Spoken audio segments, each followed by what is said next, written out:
salvation by works. It's always popular, and it's always the natural position of fallen man. All the pagan religions are driven by this attitude. I must work to attain salvation, however they define salvation, whatever it may be. They're motivated by a fear and an uncertainty of acceptance always prevails, because there can be, and indeed there is, no personal assurance of fatherly reception by God for all in pagan religions, because they are activated by the spirit of bondage to fear, and necessarily so because they are in bondage to their fallen will and their depraved natures. They are in bondage because they are slaves of Satan, and they're in bondage again to fear because there is no atonement, no forgiveness, no pardon with God for them. And all apostate forms of Christianity are likewise characterized by this spirit of bondage to fear. The Roman Catholic Church, the Eastern Orthodox churches, the spirit of bondage to fear. There is no assurance in Rome. Rome teaches that the only way in which any individual could be sure that they will be saved and go to heaven is if God speaks directly to them through special revelation, as in, for instance, an angelic visitation. And that's why when John Paul II died, they had funeral masses for him, because he didn't believe, and if he would have believed, he'd have been a heretic and damned. He didn't believe he was going to heaven. And nor did his faithful followers believe he was going to heaven. Because in the Church of Rome, no one can believe that about themselves. And the hope is instead that with enough good works and the prayers of the saints and the burning of one's flesh in the purgatorial fires, which are the precisely same fires of hell, that eventually they'll scrape their way out.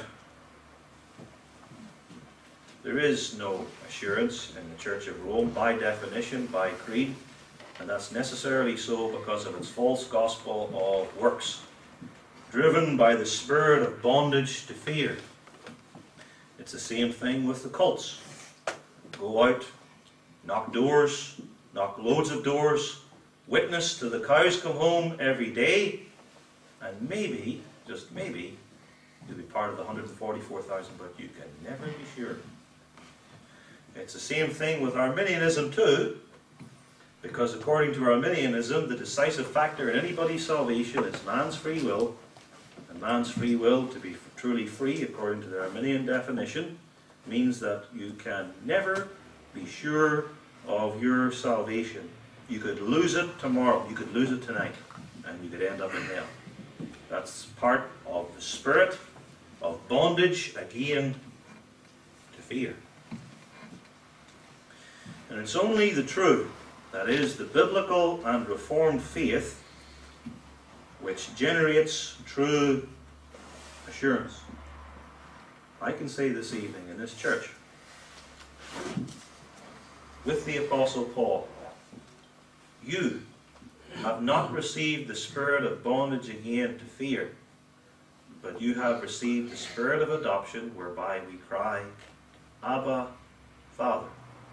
And I say that you have received the spirit of adoption because this is what is taught and promoted in this congregation. Now there are some Presbyterian and Reformed denominations and congregations which err at this point and teach that it's normal to doubt, that it's pious to doubt, that not all believers have assurance, that not most believers have assurance, that only the most pious members of the church have assurance, and that they only got this assurance of their salvation after a long, bitter struggle when their hairs were all grey. But that's not what we teach. This is not the spirit which is received here, because this is not the gospel which is preached here, because the spirit is determined by the gospel. And here the gospel proclaimed is the Reformation gospel of free and sovereign grace, rooted in unconditional and gracious election. A gospel of efficacious atonement for all the elect, bar none. A gospel which teaches irresistible grace, which calls every one whom God wills to save. A gospel which includes necessarily the perseverance and glorification of all the saints, for whom he did predestinate, Romans 8 verse 30. Them he also called. And whom he called, them he also justified. And whom he justified, them he also glorified. And as part of the truth of grace, we proclaim faith, the faith by which all this is received, that faith is, by definition, a certain knowledge and an assured confidence that not only to others is this forgiveness of sin and redemption in the blood of Christ, but to me. That's what faith is. To me. And that's Lord's Day 7 of our Heidelberg Catechism.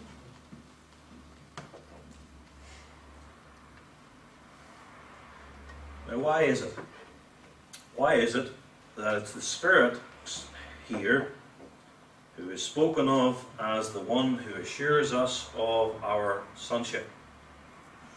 And the answer is, it is the Spirit because the Spirit is the Spirit of Jesus Christ, the Son of God. The Son of God. And just as the Spirit assures Jesus that he is the Son of God, so the Spirit of Jesus assures us, as those united to him, that we are the sons of God.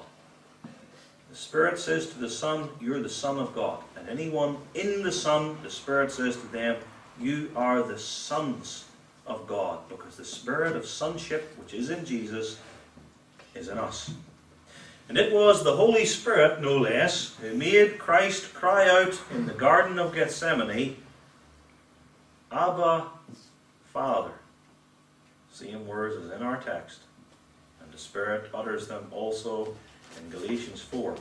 The Spirit makes Christ cry out in the Garden of Gethsemane, Abba, Father. All things are possible unto thee. If thou wilt, then may this cup pass from me.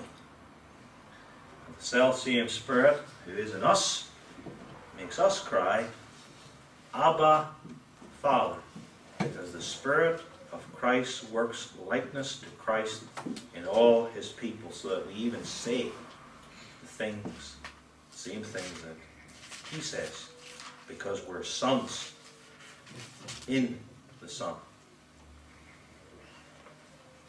This is the teaching of verse 15.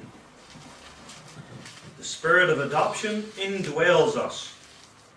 He works in our spirit or soul to assure us of our sonship, so that the believer consciously and spontaneously cries, Abba, Father,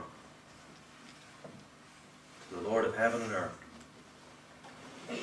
Because we're assured that he is our covenant Lord and friend.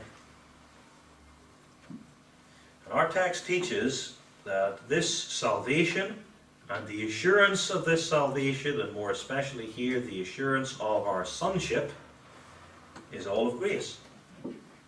We don't earn the Spirit who assures us. We don't earn the assurance that the Spirit gives us. We receive him. We receive him and the assurance he brings as a free gift. You have not earned the Spirit, merited the Spirit, worked for the Spirit after 30 years of striving. You have received the Spirit of adoption, whereby we cry, Abba, Father.